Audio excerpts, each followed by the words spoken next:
हम तो वापस करवा के जाएंगे। वो उनको कुर्सी पे किसने बिठाया? हम ही लोगों ने बिठाया है, तो वो हमें आंखें नहीं दिखा सकते जिस तरीके। ये हमारे भारत देश की पहली किसानों की संसद है, इतिहास में लिखा जाएगा इसके बारे में। जैसे आज हम याद करते हैं पगड़ी संभाल जट्टा, भगत सिंह के चाचा को याद करते हैं, वो भी 3 कृषि कानूनों के खिलाफ, एक अंग्रेज़ों के खिलाफ वो मूवमेंट लड़ी गई थी। आज ये जो मूवमेंट है, आज ये लड़ी जा रही है कॉर्पोरेट सेक्टर के खिलाफ, क्योंकि कॉर्पोरेट सेक्टर इतना हावी है हमारे देश में। कॉर्पोरेट सेक्टर सरकार बनाता है, कॉर्पोरेट सेक्टर डिसाइड करता है सब कुछ, सारी चीज़ें कॉर्पोरेट सेक्टर के हाथ में हैं। और ये जो 3 बिल भी पास किए गए हैं, ये भी कॉर्पोरेट सेक्टर की हिमायत में ही किए गए हैं, चाहे वो APMC एक्ट हो, चाहे वो एसेंशियल कमोडिटी एक्ट हो, चाहे वो कॉन्ट्रैक्ट फार्मिंग हो। हमें पता ही है कि किस तरीके से अंबानीज़ ने एक जियो स्पेक्ट्रम नाम की चीज़ लॉन्च की थी 2009 में, जिसमें जियो रिटेलर भी लॉन्च किया था। तो जियो रिटेलर के नीचे उन्होंने ये सारी चीज़ें, जो बिल्स हैं, ये जो फार्मर के रिलेटेड बिल्स हैं, फूड इंडस्ट्रीज़ के बिल हैं, ये उसके नीचे इसीलिए लेके आए हैं। एसेंशियल कमोडिटी एक्ट में से लिस्ट ऑफ ग्रेन्स वो निकाल दिए जिसके ऊपर जमाखोरी नहीं कर सकते थे, वो एक क्राइम था, वो हटा दिया ताकि जितनी मर्जी जमाखोरी कर सके, सस्ता लेके महंगा बेच सकें। APMC एक्ट लेके आ गए ताकि वो जो हमारी सरकारी मंडियां ख़त्म कर सकें और जाके डायरेक्ट खेतों से खरीद सकें और जब सेलोस में डाल सकें। कल को किसानों के ऊपर डाल सकें कि ये आपकी तो ये अच्छा ग्रेन नहीं है, इसकी क्वालिटी अच्छी नहीं है, तो कहाँ जाएंगे किसान? किसान तो बेचारे आगे ही दुखी हैं, आगे ही कर्जे के नीचे हैं और ये दुखी करेंगे। किसानों की मंडियाँ जो होती हैं ना, वो उनके एक लोन लेने वाली एक कैसे कहते हैं बैंक होता है, जहाँ से उन्होंने अपनी बेटी की शादी करने के लिए एक पहले पैसे पकड़ लेते हैं। छोटे फार्मर्स कहाँ जाएंगे? खादें इतनी महंगी कर दी हैं, ट्रैक्टर इतनी बड़ी मशीनरी है जिसमें पेट्रोल और डीजल इतना महंगा कर दिया है, तो हाउ विल दे सर्वाइव? उनके लिए इनके पास बजट नहीं होता। बोलते हैं MSP हम पूरे देश में नहीं दे सकते, हमारे पास बजट नहीं है। तो बजट जाता कहाँ पे है? बजट जाता है इनके कार्यालय बनाने में, बजट तो नहीं जा रहा है। मुझे लगता है वहीं जाता है बजट, इनका जाता है जब हमारे प्राइम मिनिस्टर साहब के लिए नया प्लेन बनाना होता है उसके लिए चले जाता है। बजट तो इनका इस जगह पे जाता है। बजट किसानों जो हमें एक रोटी दे रहे हैं, खाने का अन्न दे रहे हैं, हमारे किसान हमारे देश की रीढ़ की हड्डी है, उनके लिए इनके पास बजट नहीं होता। बाकी सब चीज़ों के लिए इनके पास बजट है। कॉर्पोरेट सेक्टर के साथ जो इलेक्शन में पैसा खर्च करते हैं उसके लिए बजट है। जब कोरोना आड़ में बंगाल की इलेक्शन थी तब तो बोलते थे मास्क, वहाँ इन्होंने BJP ने जो वहाँ पे रैलीज की हैं वहाँ पे तब कोरोना नहीं था। अभी तीसरी लहर आने वाली है, लेकिन प्रधानमंत्री मोदी जी जाते हैं वाराणसी और वहाँ पे एक रैली करते हैं जिसमें 5000 लोग इकट्ठा होते हैं। क्या वहाँ से कोरोना नहीं फैलता? वही तो हम क्वेश्चन करना वो आरोप लगाते रहते हैं किसानों के ऊपर। तो आज हम ये इस बात के लिए कम से कम खुश हैं कि आज इन्होंने एक्सेप्ट तो किया हम किसान हैं। पहले तो आज तक तो इन्होंने एक्सेप्टेंस ही नहीं दी थी। हम टिकरी बॉर्डर पे पिछले 7-8 महीने से वहाँ बैठे हैं।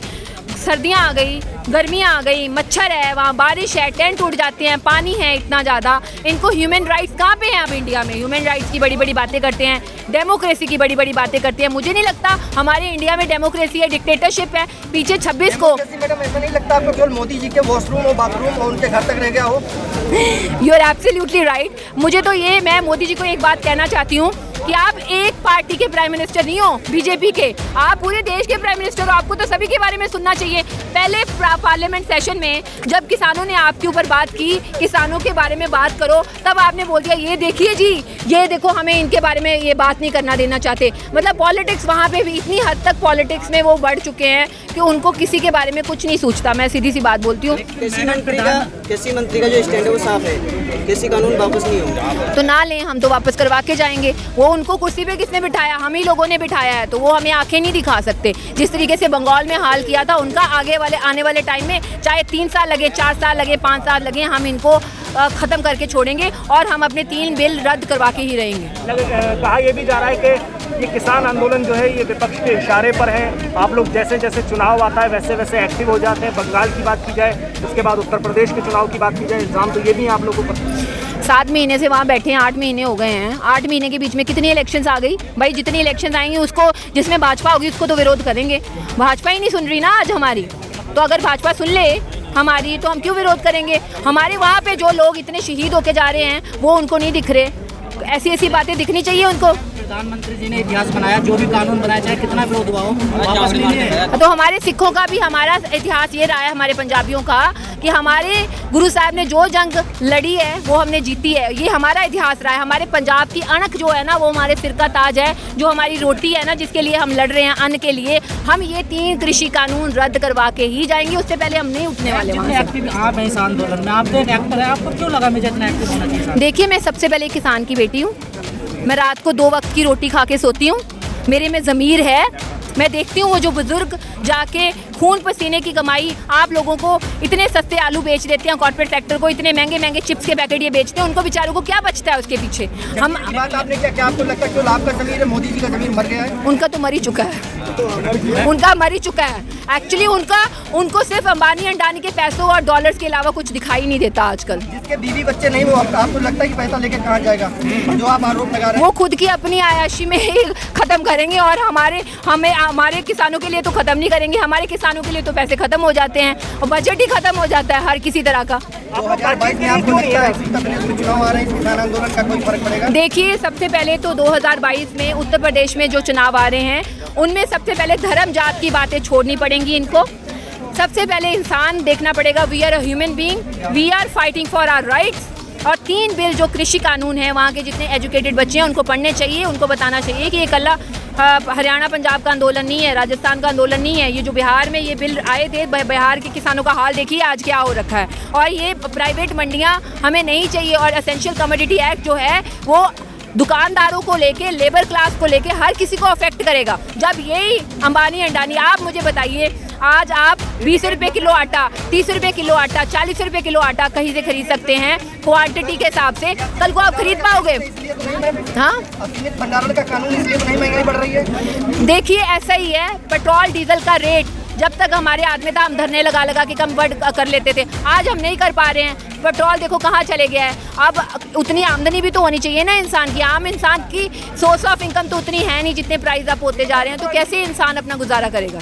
तो आपको लगता है ये कानून अभी बदल जाएंगे या सरकार बदलने के बाद बदलेगी? देखिए, हमें तो रद्द करवाने हैं किसी भी हालत में। हम अपने किसानों को मार नहीं सकते, सीधी सी बात है। हमें उनके लिए स्वामीनाथन रिपोर्ट जैसी चीज़ें लागू करवानी है। हमें ये बिजली के खिलाफ भी लड़ाई लड़नी है, पानी के खिलाफ भी लड़ाई लड़नी है। अभी बहुत सारी चीज़ें, अभी पहले हम 3 बिल रद्द करवा रहे हैं। सरकार की तरफ से लगातार बोला जा रहा है कि किसान अभी तक ये नहीं बता पाए कि कानूनों में काला क्या है। क्या आप यहाँ बता पाओगे? 3 काले कानून हैं। सबसे पहला है APMC एक्ट। हमें प्राइवेट मंडियां नहीं चाहिए, सरकारी मंडियां ही चाहिए। ठीक है, हमें बड़े बड़े सेलर्स नहीं चाहिए। हमें नहीं चाहिए कि ये डायरेक्ट खरीद करें, हमें नहीं चाहिए। नंबर 2, हमें कॉन्ट्रैक्ट फार्मिंग नहीं चाहिए। हमें जमाखोरी क्राइम था, क्राइम ही चाहिए। एसेंशियल कमोडिटी एक्ट जो 1960 से पहले भी लूट खू होती थी, लोग एक दूसरे का गोदाम लूट लेते थे, भूखमारी से लोग मरते थे। इसलिए गवर्नमेंट ने बनाया था कि ये लिस्ट ऑफ ग्रेन्स हैं, इन पे कोई जमाखोरी नहीं कर सकता। ये ऐसे ही रहनी चाहिए। आज ये महंगा करके सस्ता खरीद के महंगा बेचेंगे, आम मिडिल क्लास आदमी कहाँ से खरीद पाएगा? अभी आपने देखा मस्टर्ड ऑयल 200 रुपया किलो बिका है, क्योंकि सारी सरसों खरीद कर असीमित भंडारण के ऐसे ही करेंगे।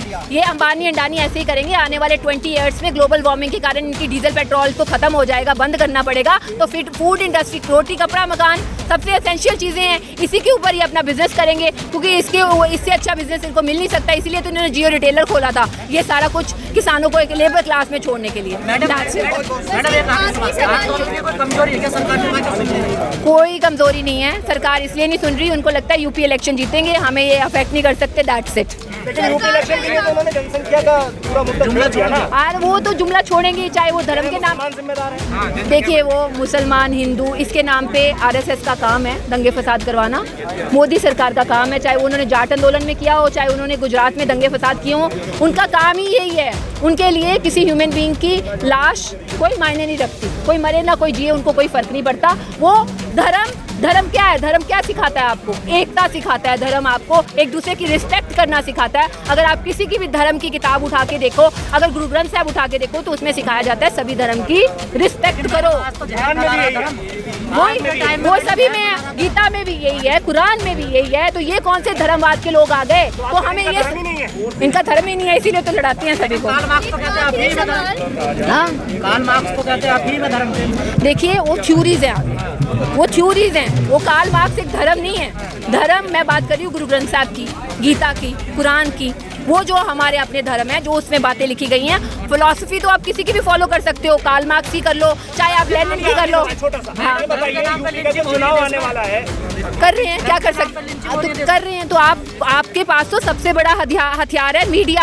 आप लोगों के पास जाएं, उनको एजुकेट करें, उनको बताएं। हमें भी रोक देता है। हाँ, तो वही तो रोका है। आपको अपनी मीडिया की आवाज़, मीडिया से ऊपर किसी की आवाज़ नहीं हो सकती। आपको भी अपनी आवाज़ बुलंद करनी चाहिए इन लोगों के सामने। हम भी तो कर रहे हैं ना बैठे, मैं तो बोल ही रही हूँ।